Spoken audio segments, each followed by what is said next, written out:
इस वीडियो में हम बात करेंगे खलजी वंश की। इससे पहले हमने जो दिल्ली सल्तनत के अंतर्गत हमने गुलाम वंश के बारे में जानकारी प्राप्त की, तो अब हम लेंगे खलजी वंश के बारे में। क्या हुआ कि बलबन की मृत्यु के बाद उसका जो पोता था कैकूबाद दिल्ली सल्तनत की गद्दी पर बैठा, लेकिन बड़ा विलासी था। वो बुगरा खां जो कि बलबन का दूसरा बेटा उसका बेटा था, 1286 से 90 तक शासन किया। और ये कहा जाता है 1290 में जलालुद्दीन फिरोज खलजी ने दास वंश के अंतिम शासक कैकूबाद और उसका बेटा जिसका नाम था क्यूमरस उसकी हत्या कर दी और स्वयं दिल्ली की गद्दी पर बैठकर खलजी वंश की उसने स्थापना की। 1290 से 96 तक उसने शासन किया। इस वंश के एक और महान शासक हुआ जिसका नाम था अलाउद्दीन खलजी, जिसने 1296 से 1316 ईस्वी तक शासन किया। तो ये दो प्रसिद्ध सुल्तान या शासक हुए। जलालुद्दीन फ़िरोज़ खलजी की जहाँ तक हम बात करें तो जलालुद्दीन फ़िरोज़ खलजी ने खलजी वंश की स्थापना की। तुर्किस्तान के खलजी कबीले का से संबंध रखता था। सुल्तान नसीरुद्दीन महमूद के शासनकाल में एक सैनिक के रूप में भर्ती हुआ और तरक्की करता हुआ बलबन के समय में समाना के सूबेदार के पद पर पहुंच गया। कैकोबाद ने पहले उसको बाद में अपना अंगरक्षक और बाद में आरिज़े मुमालिक मतलब सेना का मुखिया बनाया। आरिज़े मुमालिक जो है मतलब सेना का मुखिया। यहाँ से आपको ये जो नाम है ये दूसरे आपको मिलेंगे। जलालुद्दीन उस समय सभी खिलजी सरदारों में सबसे शक्तिशाली था, तो महत्वाकांक्षी था। 13 जून 1290 को कैकूबाद और उसके बेटे क्यूमरस का वध करके दिल्ली का सुल्तान उसने घोषित कर दिया। अनेक जो सरदार थे, असंतुष्ट सरदारों ने उसका स्वागत किया। 70 वर्ष की उसकी आयु थी जब वो सुल्तान बना। जलालुद्दीन का स्वभाव बड़ा दयालु था, उदार था। वो उसके समय में एक विद्रोह किया जिसका नाम था मलिक छज्जू, उसके द्वारा कड़ा और मानिक का सूबेदार था वो। तो उसने विद्रोह किया, लेकिन सुल्तान बड़ा उदार था और उसने उसको सूबेदार के पद पर रहने दिया। लेकिन क्या हुआ कि इससे आगे चलकर देखा जाए तो कुछ ऐसे जो सरदार थे जो कि जलालुद्दीन को पसंद नहीं करते थे, वो भी शक्तिशाली बनने लगे। चोरों और ठगों के प्रति भी उसने बड़ा ही दयालु जो रवैया था उसको अपनाया। उसने इसके साथ साथ क्या किया कि राजद्रोही सरदारों के प्रति भी नरम नीति को अपनाया। उसके समय की एक बहुत बड़ी घटना है सिद्धि मौला का वध।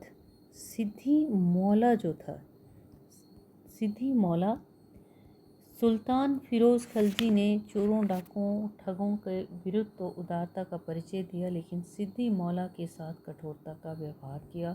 एक प्रभावशाली धार्मिक संघ था। दिल्ली में उसके सैकड़ों सदस्य थे। सूफी शेख फरीद शक्करगंज का शिष्य था। उसके शिष्यों की संख्या दिन प्रतिदिन बढ़ती जा रही। तो कुछ लोगों ने का मानना है कि सिद्धि मौला जो था वो सिंहासन प्राप्त करना चाहता था। तो कुछ प्रभावशाली व्यक्तियों ने स्वर्गीय सुल्तान की पुत्री का विवाह सिद्धि मौला से कराकर उसे दिल्ली की गद्दी पर बैठाने का षड्यंत्र रचा। तो ये सूचना जब सुल्तान को पहुंची तो आग बबूला हुआ। कुछ कहते हैं कि सुल्तान का जो बेटा था वो सिद्धि मौला के पास जाता था और उसने उसको ये वचन दिया कि वो उसको गद्दी के ऊपर बिठाएगा। कुछ इस तरह से भी कहा जाता है। तो कुछ भी हो, सिद्धि मौला को जो है उसके सामने प्रस्तुत किया गया और सुल्तान ने उसे हाथी के नीचे पांव तले कुचलकर मारने का आदेश दिया। सुल्तान के समक्ष ही सिद्धि मौला को मौत के घाट उतार दिया। तो इस संत के मृत्यु से दिल्ली में भयंकर जो है आंधी, ये कहा जाता है कि आंधी तूफान आया, अकाल भी पड़ा और उस समय अनाज के भाव बढ़कर 1 जीतल प्रति सेर हो गया। तो इसका बहुत बुरा प्रभाव पड़ा। इसके अतिरिक्त रणथंभौर और मंदावर इत्यादि के ऊपर भी उसने आक्रमण किया। फिरोज़ खिलजी के समय हमीर देव जो था रणथंभौर पर शासन करता था, बढ़ती हुई शक्ति को सहन नहीं कर पाया। हमीर देव को जब सुल्तान की सूचना मिली तो किले के दरवाजे बंद कर दिए। रणथंभौर पहुंचकर सुल्तान ने अनुभव किया कि इस किले को जीतना मुश्किल है और वो मुस्लिम सैनिकों की बलि नहीं देना चाहता है। विचार छोड़ दिया और दिल्ली वो लौट आया। मंगोलों के प्रति भी जो नीति थी वो उसकी अच्छी नहीं थी। उदारता का उसने व्यवहार रखा। 1292 में हलाकू के पुत्र अब्दुल्ला ने 1.5 लाख मंगोलों के साथ भारत पर अचानक आक्रमण किया, नगरों गांवों को नष्ट कर दिया। तो ऐसी संकट की घड़ी में फिरोज खलजी ने वीरता और चतुराई से काम लिया और एक विशाल सेना के साथ शत्रु का सामना करने के लिए आगे बढ़ा। दोनों की सेनाओं में भयंकर युद्ध हुआ। मंगोल हार गए और सुल्तान ने सैकड़ों मंगोलों को कैद कर लिया। दोनों पक्षों में संधि हुई। ज़्यादातर मंगोल वापस चले गए, कुछ ने इस्लाम ग्रहण किया और लगभग 4000 मंगोल जिन्होंने इस्लाम ग्रहण किया था वे भारत में ही बस गए। और सुल्तान ने अपनी पुत्री का विवाह भी एक मंगोल नेता का नाम था उलुग खां। तो उलुग खां के साथ उसने अपनी एक बेटी का जो है विवाह कर दिया। और ये कहा जाता है कि सुल्तान की मंगोलों के प्रति जो दयालुता की नीति थी वो दिल्ली सल्तनत के लिए बड़ी हानिकारक साबित हुई। भीलसा को भी जीता। देवगिरी जो कि दक्षिण भारत में, उसको जीतने के लिए उसने क्या किया, अपना जो उसका भतीजा और दामाद था जिसका नाम था अलाउद्दीन, उसको जो है उसने भेजा। रामचंद्र वहाँ का शासक था। तो ये कहा जाता है कि देवगिरी पर 1296 पर आक्रमण किया गया अलाउद्दीन के द्वारा। रामचंद्र का बेटा शंकर देव दक्षिण भारत में गया था वो युद्ध करने के लिए, तो इसकी वजह से शंकर देव हार गया। तो और इस तरह से मुसलमानों ने काफ़ी भयंकर जो है लूटपाट वहाँ पर की। रामचंद्र ने अलाउद्दीन को 700 मन सोना, 7 मन मोती और 2 मन हीरे जवाहरात दिए और 1 मन चांदी तथा एलिचपुर की कुल वार्षिक आय को कर के रूप में देना भी उसने स्वीकार किया। इसके साथ साथ है जलालुद्दीन की हत्या। तो कहा जाता है कि अलाउद्दीन खलजी ने देवगिरी की अपार सफलता से वो बहुत महत्वाकांक्षी बन गए। अब सपने देखने लगा कि कब वो सुल्तान बने। और ऐसी स्थिति में क्या हुआ कि सुल्तान के को भी किसी ने कहा भाई वो इस तरह की मंशा रखता है। तो उसने क्या किया कि सुल्तान ने अपने भतीजे को कहा कि भतीजे का जो था उसने स्वागत किया और इसी के तहत स्वागत करने के लिए वो जब आगे बढ़ा तो अलाउद्दीन खलजी ने उसकी पीठ पर छुरा घोंप दिया और इस तरह से जलालुद्दीन का 1296 में वध कर दिया गया और उसका अंत हो गया। अगला जो सुल्तान गद्दी पर बैठा वो है अलाउद्दीन खलजी। अलाउद्दीन का मैंने एक यहाँ पे एक तस्वीर जो है ये उसकी डाली है, ये आप देखें, अलाउद्दीन खलजी। तो अलाउद्दीन खलजी 1296 से लेकर 1316 तक जिसने शासन किया, अपने चाचा और ससुर की हत्या, इनके चाचा भी था उसका ससुर भी था, ये हत्या के पश्चात जुलाई 1296 को दिल्ली की गद्दी पर बैठा।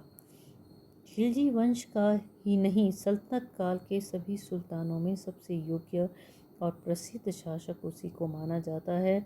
1296 से 1316 तक शासन किया और अपने शासनकाल में न केवल दिल्ली सल्तनत की सीमाओं को दक्षिण तक विस्तृत किया बल्कि विभिन्न प्रशासनिक सुधार भी उसके द्वारा किए गए। जन्म 1266 में हुआ। पिता का नाम शहाबुद्दीन मासूद खलजी। अलाउद्दीन का बचपन का नाम था अली गुरशप, ये था उसका बचपन का नाम। तो अली गुरशप जो था ये उसका बचपन का नाम था। तो ये कहा जाता है कि उसका जो पालन पोषण है वो उसके चाचा के द्वारा किया गया और क्योंकि उसके माता पिता का देहांत हो चुका था और अलाउद्दीन खलजी के साथ जलालुद्दीन खलजी ने अपनी एक बेटी का विवाह भी कर दिया। 1290 में जलालुद्दीन दिल्ली का सुल्तान बना तो उसने अलाउद्दीन को कड़ा और अवध का सूबेदार उसको बना दिया गया, लेकिन वो यहाँ से बहुत प्रसन्न नहीं था गद्दी से। वो चाहता था कि सुल्तान बने। तो 1296 को उसने अपने ससुर अपने चाचा जलालुद्दीन की हत्या कर दी और स्वयं दिल्ली का सुल्तान स्वयं को घोषित कर दिया। इसके पश्चात उसने क्या किया कि जो जलालुद्दीन के परिवार के सदस्य थे उनको एक एक करके मरवा दिया या मार दिया। उसकी जो पत्नी थी जलालुद्दीन की मलिका जहां, उसके बेटों और काली खां कादिर खां का वध किया। सुल्तान बनते ही उसने अपने साम्राज्य की सीमाओं का विस्तार करना शुरू कर दिया। तो हम लेंगे अलाउद्दीन खलजी की जो विजय हैं उनके बारे में। अलाउद्दीन खलजी की विजय दो प्रकार की हैं। एक तो है उसकी विजय दक्षिण भारत की विजय, और दूसरी विजय है उसकी जो कि उत्तर भारत की विजय मानी जाती हैं। उसको सिकंदर सानी की उपाधि भी दी गई क्योंकि वो संसार को जीतना चाहता था। तो उत्तर भारत की विजय हम लेंगे तो इस काम में उसके जो साथ दिया, एक था ज़फ़र खां, दूसरा उलू खां, तीसरा नुसरत खां और चौथा अलग खां। ये उसके योग्य सेनापति थे जिन्होंने उसका भरपूर जो है सहयोग किया। अलाउद्दीन खलजी की सबसे पहले है गुजरात की उसकी विजय। तो पहली आ जाती है उसकी गुजरात की विजय। गुजरात को जीता उसने 1297 ईस्वी में। सबसे पहले उसने गुजरात पर आक्रमण किया जो एक उपजाऊ और समृद्धशाली प्रदेश था। भड़ौच, सोपारा, खंबात की बंदरगाहें यहाँ की व्यापार के प्रमुख व्यापारी केंद्र थे। 1297 में सुल्तान ने उलग खां और नुसरत खां के नेतृत्व में इस प्रदेश को विजय करने के लिए विशाल सेना को भेजा। उस समय गुजरात का शासक था कर्णदेव। उसमें शत्रुओं का सामना करने का साहस नहीं था और वो अपनी पुत्री जिसका नाम था देवल देवी को साथ लेकर वो वहाँ से भाग गया। गुजरात से वह भाग गया और इस तरह से गुजरात से भागने के पश्चात जो है ये कहा जाता है कि उसने देवगिरी राज्य में जाकर शरण ली जहाँ का राजा था रामचंद्र। अनहिलवाड़ा पर आक्रमणकारियों का अधिकार हो गया। खूब लूटपाट की गई। राजा कर्ण की रानी थी कमला देवी शत्रुओं के हाथ लगी। सुल्तान अलाउद्दीन के पास उसको भेज दिया और बाद में अलाउद्दीन ने कमला देवी से विवाह कर लिया। इसके पश्चात सोमनाथ के मंदिर को नष्ट किया गया, लूटपाट की गई। भड़ौच, खंबात की बंदरगाहों को भी लूटा। नुसरत खां ने इसी समय खंबात में मलिक काफूर नाम का, यहाँ पर आप देखें तो मैंने एक ये तस्वीर डाली है, एक ऐसा व्यक्ति जिसने कि दक्षिण भारत को जीतने में जलालुद्दीन खलजी की भरपूर सहायता की।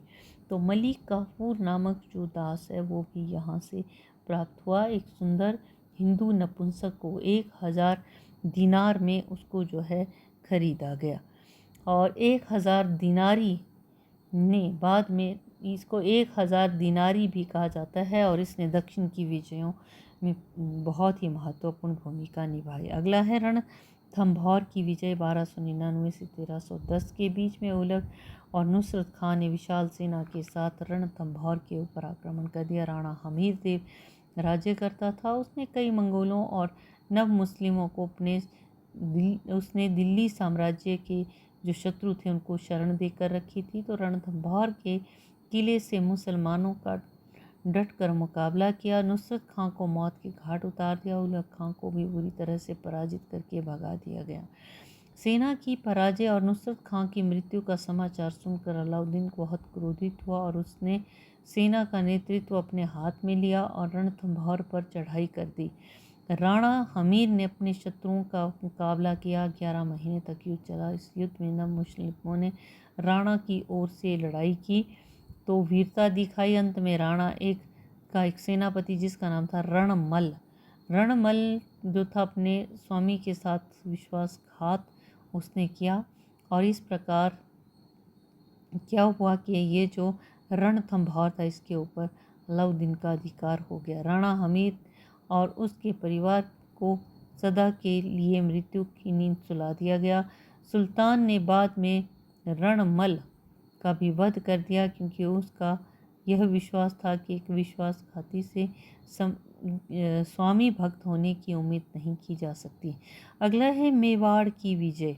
1303 में अलाउद्दीन ने मेवाड़ को जीतने का निश्चय किया। उस समय वहाँ का राजा था रतन सिंह। कहा जाता है कि रतन सिंह की जो रानी थी पद्मावती या पद्मनी, बहुत ही सुंदर स्त्री थी। अलाउद्दीन उसे प्राप्त करना चाहता था, तो इसी के कारण उसने आक्रमण कर दिया। और चित्तौड़ के किले के ये कहा जाता है कि कहा जाता है कि प्रचलित गाथा के अनुसार कि राजा रतन सिंह ने बड़ी उदारता से सुल्तान को दर्पण द्वारा जो रानी थी पद्मावती या पद्मनी का दर्शन या दीदार करने की आज्ञा दे दी। लेकिन जब सुल्तान का मान करने के लिए उसे चित्तौड़ के किले से बाहर के द्वार तक छोड़ने गया, तो सुल्तान ने धोखे से रतन सिंह को जो है बंदी बना लिया।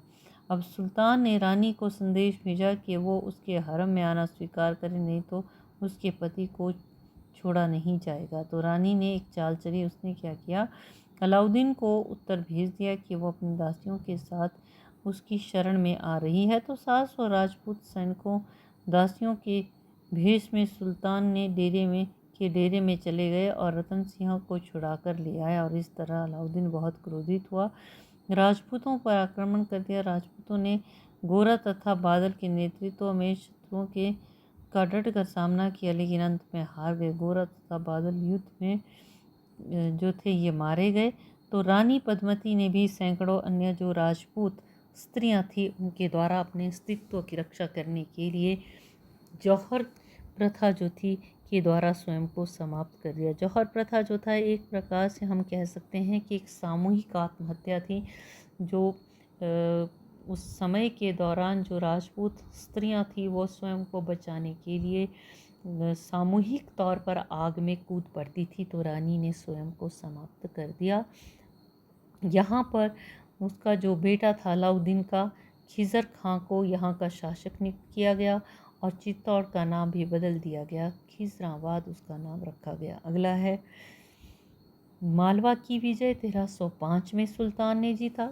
महलक देव ने डटकर सामना किया लेकिन हार गया। मांडू, उज्जैन, धार, चंदेरी पर अधिकार हो गया। 1305 तक के अंत तक लगभग सारा उत्तर भारत जो था उसके कब्जे में हो गया। फिर दक्षिण भारत की बात करें तो उसको जीतने के लिए उसने अपना जो सेनापति था मलिक काफूर को भेजा। 1306 से 1313 के बीच में दक्षिण भारत को जीता गया। वहाँ पर देवगिरी, वारंगल, द्वार समुद्र, मदुरा को अधीन किया गया। तो पहली है देवगिरी की विजय 1306 में। 1306 में मलिक काफूर को देवगिरी के शासक रामचंद्र के विरुद्ध युद्ध करने के लिए भेजा। जलालुद्दीन के शासनकाल में अलाउद्दीन ने स्वयं रामचंद्र को पराजित किया था और प्रतिवर्ष वचन लिया था कि वह टैक्स देता रहेगा, लेकिन कई वर्षों तक तो वो भेजता रहा कर को, लेकिन 1303 से 6 तक कई 3 वर्ष निरंतर उसने कोई टैक्स नहीं दिया था। कर्णदेव तथा उसकी पुत्री देवल देवी ने देवगिरी में शरण ली थी। तो काफूर को ये आदेश मिला कि देवल देवी को प्राप्त करके शाही हरम में पहुंचाया जाए। ये कहा जाता है कि जो रानी थी कमला देवी, वो अपनी बेटी को बहुत याद करती थी और इस कारण से भी अलाउद्दीन खलजी ने क्या किया कि देवल देवी जो कि कमला देवी की बेटी थी उसको वो अपने पास लाना चाहता था। तो इस तरह से उसको लाया गया।